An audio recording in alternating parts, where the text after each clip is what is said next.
Alright, hi guys! Welcome back to my channel. My name is Miranda. Today we are talking about The Last Song, book or movie. This is something I was especially excited to do after the whole Safe Haven experience, and I'm glad that I chose The Last Song. I was torn on whether or not to do this or The Longest Ride, and I'm glad that I chose to do The Last Song next. So there's actually something quite different about The Last Song, both the book and the movie, and I didn't know this until I was reading the end of book author's note, the reading group guide. I found myself reading that and I found out that Nicholas Sparks actually kind of wrote this book for the movie. So basically he was approached to do a movie. Miley Cyrus was interested in doing a Nicholas Sparks movie and wanted to know if he had a story that she could be a part of. And so he basically co-wrote the screenplay and then while that was filming, wrote the book. And I thought that was an incredibly interesting thing. It definitely makes sense because there is a lot of similarities, more so than I think any other book to movie adaptation of his that I've seen that I remember. I want to dive into the movie first because the movie, honestly, for the first 30 minutes or so was hand in hand with the book. It was pretty much verbatim what I read versus what I saw. They matched up pretty darn well. And then towards the end with the major plot points is where there's a little deviation. Obviously, this is a big book. There's a lot of detail in here. So I understand they couldn't put all the details from this book into the movie. With that said, the things I liked about the movie, obviously the chemistry between Liam Hemsworth and Miley Cyrus is good. They ended up dating in real life. It's believable.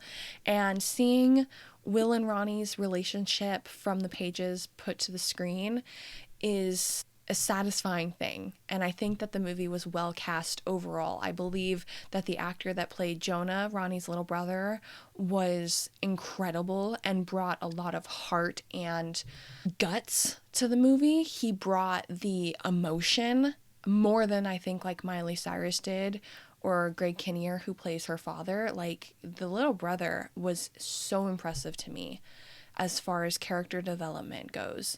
I normally save my opinion till the very end, my final book or movie, but I will say now I prefer the book. And it's a close margin because there is a lot in the movie that I really like, and it's hard to decide because the same writer developed both stories. And so they're it's very, very similar. But at the end of the day, the reason I prefer the book is because there is more detail. And the way that Nicholas Sparks wrote this was incredibly different than the way he wrote Safe Haven. The progression of the story was really great. I felt like the style fit the youthful relationship of Will and Ronnie, and I felt like he put so much detail into every single character that you couldn't help but get invested in this specific world. Whereas I felt like Safe Haven, you got to know Katie and a little bit of Alex, but mainly Katie. And this one, you got to know, it's told through multiple perspectives. So you got to know Ronnie, Will, Steve, Ronnie's dad, and Jonah. And just the character development in the book was so in-depth and intense that I just couldn't help but get invested in this. And there is a lot brought to Steve, Ronnie's dad, in the book that is a lot of internal things that I don't think they really could show in the movie without it being some weird voiceover thing. So I understand why a lot of that was left out, but there was a lot of personal development and background. You got to know Steve before he was a father, and Steve before Ronnie and Jonah came to visit him, and just his thoughts about his life from that to that point, and the beginning of his life and why he made the decisions that he had made, and all of these things that really endeared you to him and endeared you further to the story. And I felt like that was something that I did miss from the movie, but Greg Kinnear brought a lot to Steve that I couldn't really, it was almost like they were two different people if that makes sense. Another thing I did find when watching the movie was the difference in the development of Ronnie and Will's relationship. There is a lot of similarities, like I said, between the book and the movie. However, I did find myself, because I read the book before I watched the movie this time, and I found myself watching the movie, and I still felt like I reached a point where I was like, this got serious quickly. And there is a montage of like their relationship that I believe is supposed to span over like a couple weeks or something, but I still found myself sitting there going, I have not been shown enough of their connection for this serious conversation to be like not a little like,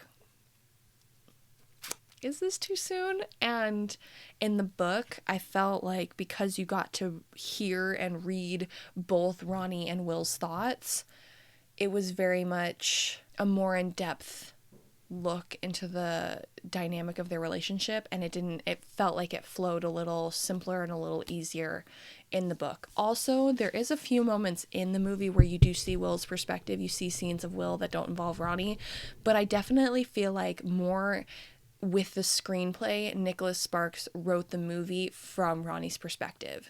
Whereas in the book, you do get multiple perspectives. I felt like in the movie, it was definitely, this is the story from Ronnie's point of view. I think that I understand why that decision was made, but I also think that it did lose a little bit in other characters' development through doing that.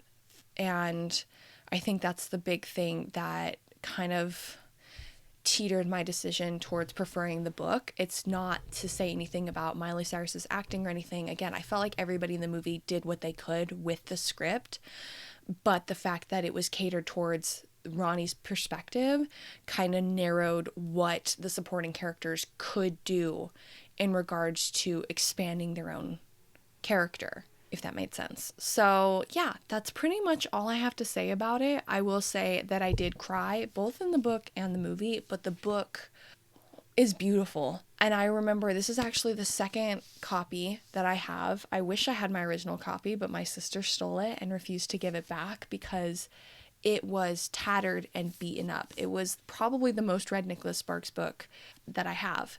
And I had to get a new copy, but it's definitely one that has stuck with me. And I hadn't read it in a long time. And I read it and I love it. And it's just really, really good. And I think it's one of his better ones, honestly. I am going to do more Booker movies by Nicholas Sparks because now I'm even more curious. I'm like, I have two.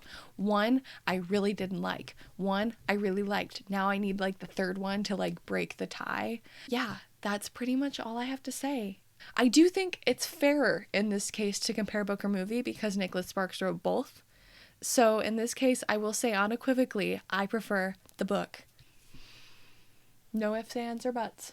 So yeah, that's my thoughts on the last song, book or movie. I think The Longest Ride is next. I'm excited about that one. I saw the movie before I read the book for that one last time, so now I'll flip it and I'll read the book before I see the movie and see what I prefer. Let me know if you agree, if you've read the book and seen the movie, if you have a preference, or if you don't have a preference, let me know down below. So I will see you guys next time. Bye!